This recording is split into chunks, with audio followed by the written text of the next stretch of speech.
В администрации президента открылась выставка «Золото нации. Приближение». Выставка содержит 16 фотографий украшений из коллекции скифского золота крымских музеев, которая на момент оккупации полуострова экспонировалась в Нидерландах.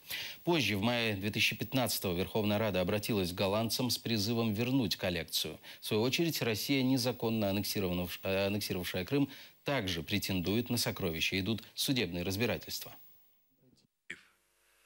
От те золото, яке зараз в Голландії з кримської землі і на яку мають намір російські окупанти, воно обов'язково повернеться до Криму і воно буде в кримських музеях. Не можна сказати, що це татарське золото, там немає такої відбитки, що це кримських татар, але це наших прадідів, давніх. Немає жодної нації, яка б от один день народилась би, взяла би і пішла.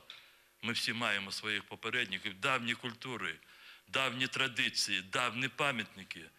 Це вже не золото, це духовне наша оця основа та первобитна.